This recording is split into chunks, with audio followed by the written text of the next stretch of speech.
찬송가 368장입니다. 찬송가 368장입니다.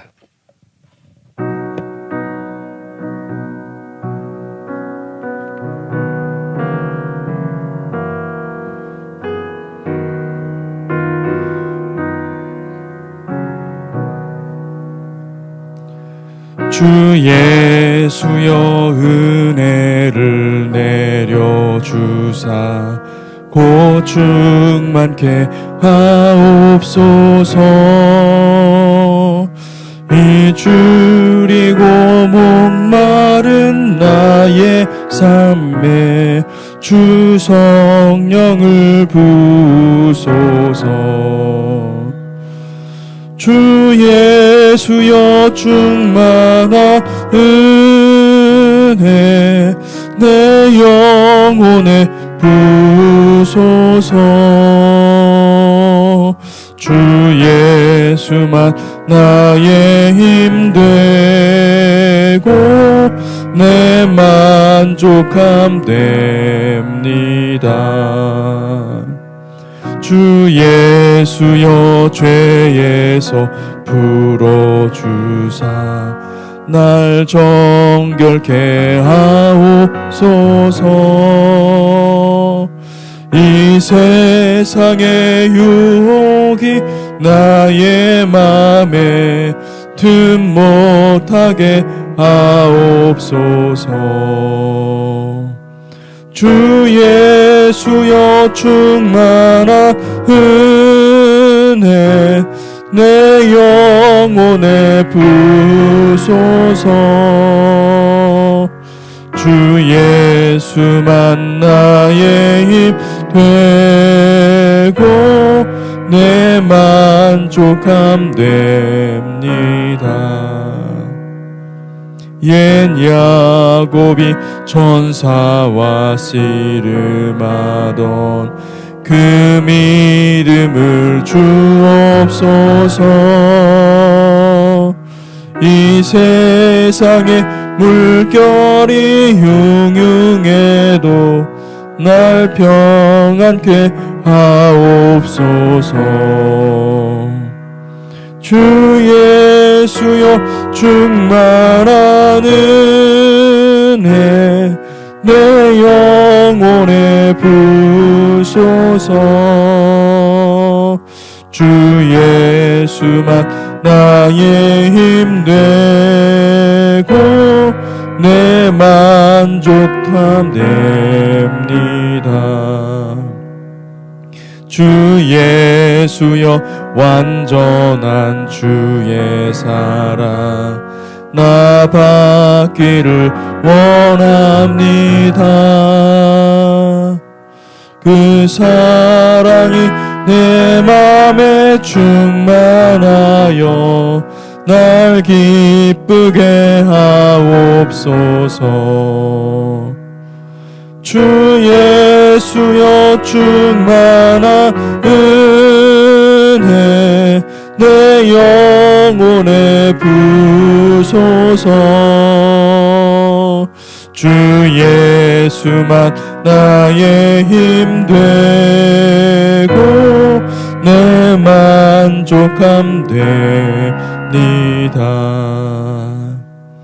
내 마음에 임하신 주의 성령 늘 계실 줄 믿습니다. 그는 은사를 나에게 부어주사 주 섬기게 하옵소서. 주 예수여 충만한 은혜 내 영혼에 부소서. 주 예수만 나의 힘 되고 내 만족함 됩니다. 아멘. 기도하겠습니다. 하나님 감사합니다. 오늘 아침에 우리를 깨우시고 하나님 십자가 앞으로 나아갈 수 있는 은혜를 주시니 감사합니다. 주님, 우리가 엎드려 주님께 나아가 주님의 십자가 아래에서 하나님 생수를 맛볼 수 있는 복된 시간이 되게 하여 주시옵소서. 하나님, 우리가 기도할 때에 주께서 함께 하셔서 우리의 영혼에 우리가 생각나는 모든 것들을 주님께 다 나를 수 있도록 도와주시고, 아버지, 우리를 깨끗게 하시고 정결케 하셔서 우리의 인생이 오직 주님만 바라보는 복된 인생이 되게 하여 주시옵소서. 감사합니다. 예수 그리스도 이름으로 기도했습니다. 아멘. 오늘 말씀은 열왕기상 8장입니다. 열왕기상 8장 41절에서 53절까지 말씀입니다.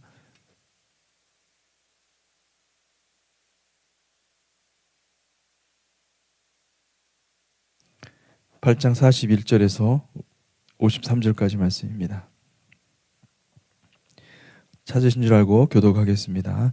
또 주의 백성 이스라엘에 속하지 아니한 자 곧 주의 이름을 위하여 먼 지방에서 온 이방인이라도 그들이 주의 크신 이름과 주의 능한 손과 주의 펴신 팔의 소문을 듣고 와서 이 성전을 향하여 기도하거든 주는 계신 곳 하늘에서 들으시고 이방인이 주께 부르짖는 대로 이루사 땅의 만민이 주의 이름을 알고 주의 백성 이스라엘처럼 경외하게 하시오며 또 내가 건축한 이 성전을 주의 이름으로 일컫는 줄을 알게 하옵소서. 주의 백성이 그들의 적국과 더불어 싸우고자 하여 주께서 보내신 길로 나갈 때에 그들이 주께서 택하신 성읍과 내가 주의 이름을 위하여 거룩한 성전이 있는 쪽을 향하여 여호와께 기도하거든 주는 하늘에서 그들의 기도와 간구를 들으시고 그들의 일을 돌아보옵소서. 범죄하지 아니하는 사람이 없사오니 그들이 주께 범죄함으로 주께서 그들에게 진노하사 그들을 적국에게 넘기심에 적국이 그들을 사로잡아 원근을 막론하고 적국의 땅으로 끌려간 후에 그들이 사로잡혀간 땅에서 스스로 깨닫고 그 사로잡은 자의 땅에서 돌이켜 주께 간구하기를 우리가 범죄하여 반역을 행하였며 악을 지었나이다 하며 자기를 사로잡아간 적국의 땅에서 온 마음과 온 뜻으로 주께 돌아와 주께서 그들의 조상들에게 주신 땅 곧 주께서 택하신 성읍과 내가 주의 이름을 위하여 건축한 성전 있는 쪽을 향하여 주께 기도하거든 주는 계신 곳 하늘에서 그들의 기도와 간구를 들으시고 그들의 일을 돌아보시며 주께 범죄한 백성을 용서하시며 주께 범한 그 모든 허물을 사하시고 그들을 사로잡아 간 자 앞에서 그들로 불쌍히 여김을 얻게 하사 그 사람들로 그들을 불쌍히 여기게 하옵소서. 그들은 주께서 철풀무 같은 애굽에서 인도하여 내신 주의 백성 주의 소유가 됨이니이다. 원하건대 주는 눈을 들어 종의 간구와 주의 백성 이스라엘의 간구함을 보시고 주께 부르짖는 대로 들으시옵소서. 주 여호와여 주께서 우리 조상을 애굽에서 인도하여 내실 때에 주의 종 모세를 통하여 말씀하신 같이 주께서 세상 만민 가운데 그들을 구별하여 주의 기업으로 삼으셨나이다. 아멘. 아멘. 열왕기상 8장은 열왕기상에서도 아주 중요한 장입니다. 왜냐하면 그 이스라엘 왕국의 정체성, 다시 말하면은 하나님께서 모세를 통해서 약속하신 그 제사장 나라, 그 제사장 나라가 이제 그 제사장 나라가 될 것이라는 그 말씀이 완전히 성취되는 역사적인 순간을 묘사하기 때문에 그렇습니다. 하나님의 약속의 말씀은 모두 성취되어야 될 줄로 믿습니다. 출애굽기 19장에 보면 하나님께서 이스라엘 백성 자손에게 그 약속하신 말씀이 있습니다. 19장 5절 6절 세 개가 다 내게 속하였나니 너희가 내 말을 잘 듣고 내 언약을 지키면 너희는 모든 민족 중에서 내 소유가 되겠고 너희가 내게 대하여 제사장 나라가 되며 거룩한 백성이 되리라. 너는 이 말을 이스라엘 자손에게 전할지니라. 정말 이 말씀 그대로 그들이 제사장 나라가 된 것이죠. 성경을 전체를 찾아보면 제사장 나라, 제사장과 나라가 따로 나와 있지만은 이 제사장 나라라는 말이 나온 건 출애굽기밖에 없습니다. 출애굽기 19장 우리가 읽은 요 구절밖에 없죠. 우리 제사장 나라가 될 것이다. 그러니까 너희가 모든 열방 가운데 제사장의 역할을 하게 될 것이다. 제사장은 어떤 사람입니까? 코헨, 하늘과 땅을 연결하는, 하늘과 땅의 중간자예요. 그래서 그 역할을 할 것이다. 그 나라가 될 것이다. 이스라엘은 왕정이 있기 전부터 제사장이 먼저 있었습니다. 그러니까 처음부터 제사장 중심의 국가라고 볼 수가 있죠. 국가로는 국가가 형성되기 전부터, 그러니까 모세 때부터 아론의 자손들이 제사장직을 수행했습니다. 그래서 출애굽기 보면은 먼저 제사장을 세우죠.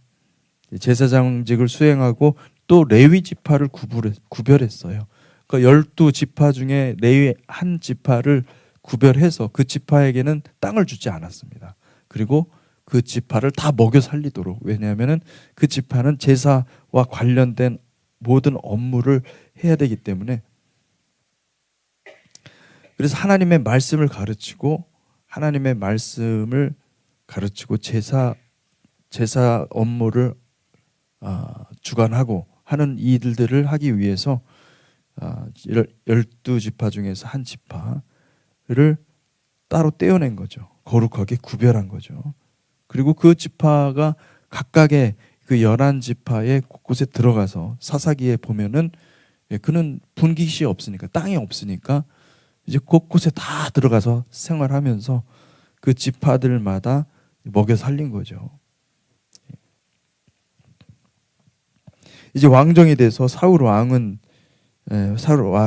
실패했고, 다윗 왕은 하나님께서 기름 부으셔서 잃어버린 땅 대부분을 회복할 수 있었습니다. 그리고 법궤를 다윗 성으로 옮기고, 그리고 나서 이제 솔로몬이 왕위에 오르고 그가 하나님이 주신 지혜로 성전을 건축하고 마침내 성전 봉헌식을 하게 된 것이죠. 그때 이렇게 선언합니다. 8장, 오늘 읽은 8장 20절에서 21절, 이거는 어제 본문일 겁니다. 이제 여호와께서 말씀하신 대로 이루시도다. 내가 여호와께서 말씀하신 대로 내 아버지 다윗을 이어서 일어나 이스라엘의 왕위에 앉고 이스라엘의 하나님 여호와 이름을 위하여 성전을 건축하고, 내가 또 그곳에 우리 조상들을 애굽 땅에서 인도하여 내실 때에 그들과 세우신 바 하나님의 언약을 넣은 궤를 위하여 한 처소를 설치하였노라. 신명기에 보면은 여러분, 그 하나님의 이름, 여호와의 이름을 두실 그 장소에 대해서 여러 번 언급이 되죠. 너희가 내 이름을, 그 이름을 두실 그곳에 가면, 그곳에 하나님께서 그곳을 지정해 주시겠다라는 거예요. 그래서 그곳에 가면 거기서 너희들이 예배를 드려라. 근데 그것을 성취했다라고 지금 솔로몬은 이야기를 하고 있는 거죠.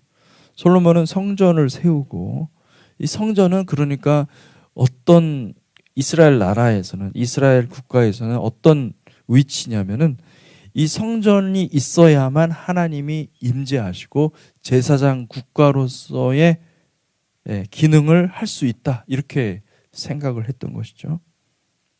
그리고 모세를 통해서 분명히 제사장 국가가 되리라 이렇게 말씀하셨기 때문에 그 약속의 성취, 그 약속을 모두가 다 알도록 성취하신 것으로 그때 참석한 모든 사람들도 그렇게 봤던 것입니다. 성전 봉헌식에 참석한 모든 이스라엘 백성들은 이 성전의 영광을 보고, 그리고 하나님께서 다윗과 솔로몬을 통해서 이루신 일을 인해서 하나님을 찬송하였을 것입니다. 솔로몬이 22절부터 기도하죠. 하나님 앞에. 그 공적인 기도입니다. 이거는 근데 이 공적인 기도가 정말 너무나 놀라운 내용들이 많이 있습니다. 마치 신명기 28장의 그 축복과 저주와 관련된 그 말씀, 그 유명한 그 모세의 말씀을 연상시켜요. 그래서 하나님께서 다시 마치 하나님께서 신명기에 약속하신 모든 언약을 다시 갱신하는 것 같은 그런 말씀을 하고 있습니다. 22절에서 24절을 한번 읽어보겠습니다. 솔로몬이 여호와의 제단 앞에서 이스라엘 온 회중과 마주서서 하늘을 향하여 손을 펴고 이르되 이스라엘의 하나님 여호와여, 위로 하늘과 아래로 땅에 주와 같은 신이 없나이다. 주께서는 온 마음으로 주의 앞에서 행하는 종들에게 언약을 지키시고 은혜를 베푸시나이다. 주께서 주의 종 내 아버지 다윗에게 하신 말씀을 지키사 주의 입으로 말씀하신 것을 손으로 이루심이 오늘과 같으니이다. 아멘. 여러분, 주님의 약속하신 말씀은 반드시 이루어집니다. 아멘. 주님이 오신다고, 우리 가운데 오신다고 약속하신 걸 반드시 오십니다. 성전이 존재하는 목적은 하나님과 소통하고 하나님의 뜻을 따라서 제사장 나라로서 열방을 섬기기 위함입니다. 우리가 기도하는 것은 이런 의미가 있는 것이죠. 여러분, 기도의 시간을 귀하게 생각하시기 바랍니다. 이 귀중하고 소중한 이 기도의 시간을 주시기 위해서 우리 주님께서는 자신의 생명을 희생하셨습니다. 주님의 십자가 공로 없이는 우리의 그 기도가 상달되지 않는 것이죠. 이스라엘 백성들은 사실은 기도를 하나님 앞에 올려드릴 때마다, 그러니까 고대 초창기 초기에 이스라엘 역사 가운데 기도는요, 제사였습니다. 제사가 기도였어요. 제사를 통해서만이 하나님께 나아갈 수가 있었기 때문에 그 번제로 하나님 앞에 올려드리면서 간구했던 거죠. 기도했던 거죠. 그게 정확히 맞습니다. 예수 그리스도의 십자가 공로 없이는 여러분, 우리가 감히 하나님 앞에 나갈 수 없는 죄인이었거든요. 그런데 주님이 용서하셨기 때문에 십자가에 달리신 그 어린 양 되신 예수 그리스도의 그 보혈의 공로로 우리가 주님께 나아갈 수가 있는 거거든요. 그것이 얼마나 귀한 것인지를 안다면 우리가 이 기도 시간이 얼마나 귀하고, 주님은 그 기도 시간을 정말 우리를 만나기를 원하시고 사랑하는 마음으로 오신다는 것을 기억해야 될 줄로 믿습니다. 아멘. 고대 이스라엘 백성들은 아마 우리가 지금 드리는 이런 기도를 경험하지 못했을 것입니다. 우리는 기도를 하면, 깊은 기도 가운데 들어가면 주님의 임재를 느끼고 주님의 음성을 듣고 주님과 함께 주님의 마음을 알게 되죠. 근데 그런 일들이 전혀 없었던 거죠. 왜냐하면 성령이 역사하시지 않기 때문에. 그때는 성령님께서 아주 일부, 왕이나 아니면 제사장이나 기름 부음 받은 선지자나 또는 그 외에 기타 하나님께서 아주 특별한, 전략적으로 필요한 사람에게 성령을 부어주셔서 하나님의 마음을 알게 해주셨거든요. 근데 지금은 어떻게 된 겁니까? 어떻게 누구든지 예수 그리스도로 주님 앞에 그 이름으로 나아갈 수 있습니다. 그 이름으로 나아갈 수 있고, 얼마든지 원한다고 한다면 주님과 함께 교통할 수가 있는 것이, 이것이 얼마나 귀한 것인지를 아는 것이, 이것이 정말 필요합니다. 여러분, 쉬지 말고, 항상 쉬지 말고 성령으로 기도하시기를 주님의 이름으로 축복합니다. 아멘. 27절에서 30절까지 보니까요, 하나님이 참으로 땅에 거하시리까 하늘과 하늘들의 하늘이라도 주를 용납하지 못하겠거든 하물며 내가 건축한 이 성전이오리이까. 그러나 내 하나님 여호와여, 주의 종의 기도와 간구를 돌아보시며 이 종이 오늘 주 앞에서 부르짖음과 비는 기도를 들으시옵소서. 주께서 전에 말씀하시기를 내 이름이 거기 있으리라 하신 곧 이 성전을 향하여 주의 눈이 주야로 보시오며 주의 종이 이곳을 향하여 비는 기도를 들으시옵소서. 주의 종과 주의 백성 이스라엘이 이곳을 향하여 기도할 때에 주는 그 간구함을 들으시되 주께서 계신 곳 하늘에서 들으시고 들으시사 사하여 주옵소서.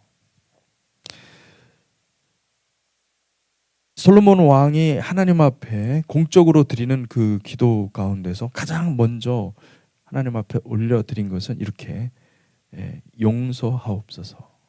우리를 돌아보시고 우리를 용서하옵소서. 라는 기도를 하나님 앞에 올려드리는 것입니다.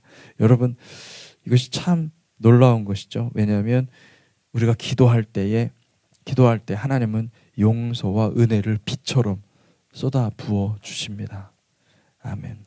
그 믿음이 굉장히 중요한 거예요. 여러분, 이 교회는 건물이 아니죠. 성전은 교회 건물이 아닙니다. 우리가 성전이라고 말할 때 그 개념은요, 하나님이 예수 그리스도를 통해서 선택한 하나님의 백성들, 그들이 바로 하나님의 임재가 있는 성전입니다. 우리 자신이 성전인 것이죠. 그래서 성전에 하나님의 임재로 충만하게 채워야 됩니다. 요한복음 15장에서 주님께서 이렇게 말씀하십니다. 너희가 내 안에 거하고 내 말이 너희 안에 거하면 무엇이든지 원하는 대로 구하라. 그리하면 이루리라. 여러분, 저와 여러분이 성전입니다. 우리가 이 성전 안에 하나님의 말씀으로 채우잖아요. 하나님의 말씀으로 채우고 온전히 순종하잖아요. 그러면은 그때 주님께서 우리의 마음 가운데 원하는 대로, 그때는 어떻게 되는 걸까요? 하나님의 말씀이 내 안에 있고, 그리고 내가 그 하나님의 말씀과 하나가 된 것이죠. 에하드가 된 거예요. 에하드가 되면, 그러면 그때는 내가 원하는 것이, 그것을 통해서 하나님이 역사하신다는 거예요. 놀라운 말씀 아닙니까? 이것이 불가능했었어요. 이것이 불가능했었는데 예수 그리스도께서 십자가에 죽으심으로써 이제는 이것이 가능해진 것입니다. 아버지와 아들과 성령께서 서로 약속하셨어요. 예수 그리스도께서 먼저 십자가의 희생을 말씀을 했었죠. 그때 성령께서도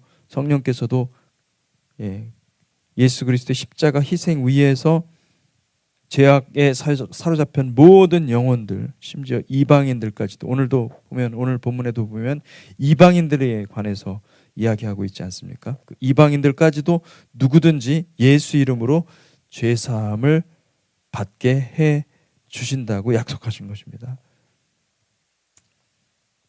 아들은 자발적으로 자신을 희생하셨고, 성령님은 모든 백성의 죄를 사하심으로 아버지께 자유롭게 나아갈 수 있게 하셨고, 아버지는 이 모든 것을 승인하고 보증하셨습니다.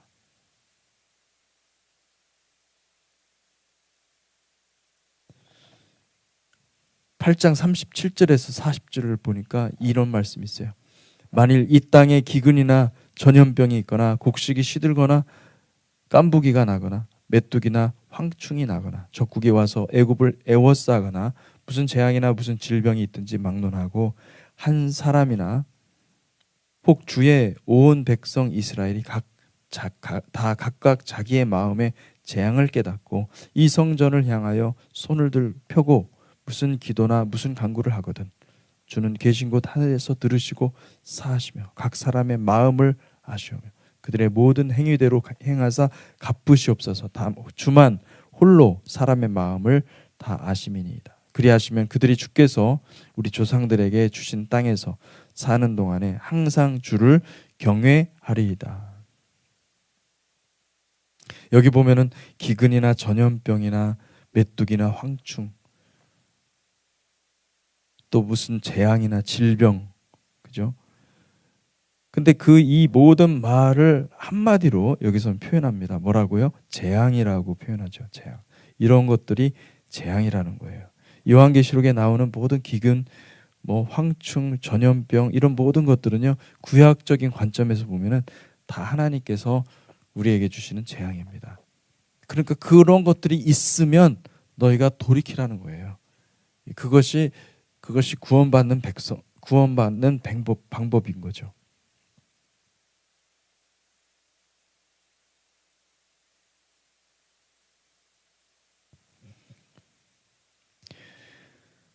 (38절에서) 40절까지 한번 보겠습니다. 한 사람이나 혹은 주의 온 백성 이스라엘이 다 각각 자기의 마음의 재앙을 깨닫고 이 성전을 향하여 손을 펴고 무슨 기도나 무슨 간구를 하거든 주는 계신 곳 하늘에서 들으시고 사하시며 각 사람의 마음을 아시오니 그들의 모든 행위대로 행하사 갚으시옵소서. 주만 홀로 사람의 마음을 다 아심이니이다. 그리하시면 그들이 주께서 우리 조상들에게 주신 땅에서 사는 동안에 항상 주를 경외하리이다. 이 솔로몬의 기도가 성전을 건축하고 그리고 모든 백성들에게 누구든지 심지어 이방인까지도 주님의 약속하신 성전을 세우시고 그리고 하나님과 함께 같이 교통하게 될 것이다 라는 것을 약속하고 있습니다.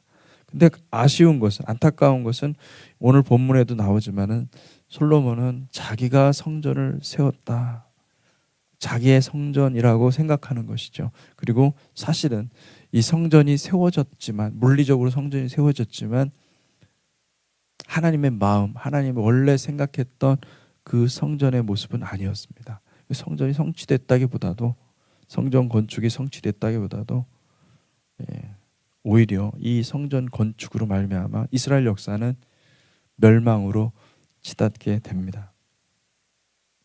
이 땅에 세워지는 걸 잘 보면요, 이 땅에서 막 사람들이 그 열망하던 의로운 왕, 정말 좋아하는 왕이 딱 세워졌죠. 그러면 한시름 놓습니다. 다 그 순간의 악이 세상을 또 지배하게 되죠.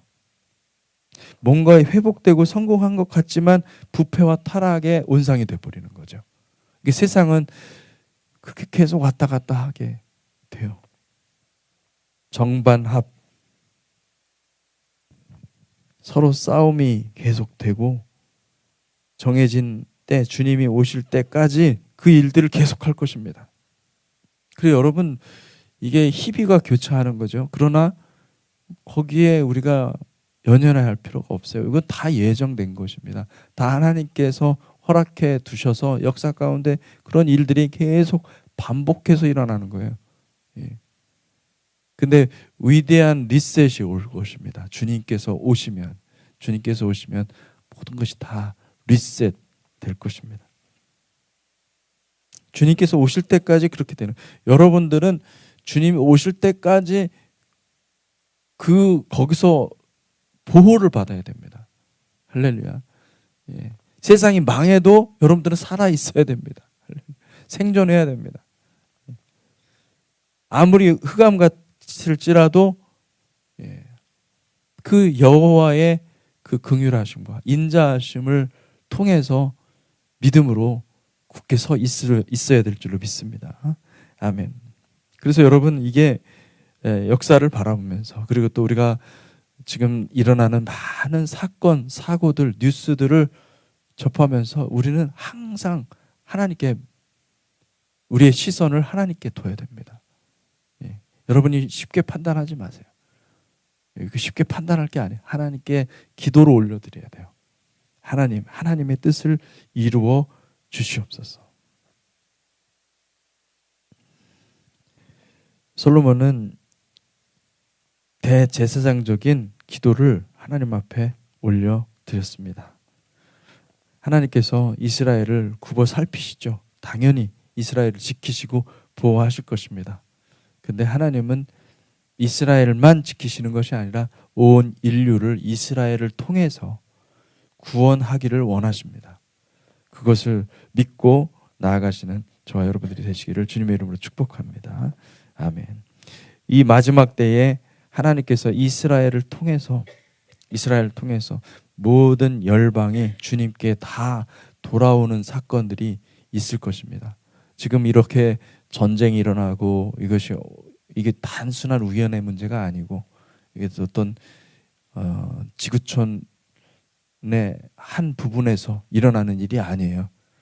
이것은 킹덤이 오고 있다는 증거입니다. 킹덤이 임하고 있다는 증거입니다. 이게 지금 굉장한 놀라운 사건이라는 것을 알 수가 있죠. 여러분, 주시하면서 하나님 앞에 계속 하나님 나라를 구하는 저와 여러분들이 되시기를 주님의 이름으로 축복합니다. 기도하겠습니다. 하나님 아버지 솔로몬이 주님 앞에 올려드린 이 기도를 보니 하나님의 약속이 있습니다. 하나님의 약속의 말씀을 붙잡고 성취된 것으로 인하여서 기뻐하고 즐거워하는 모습이 있습니다.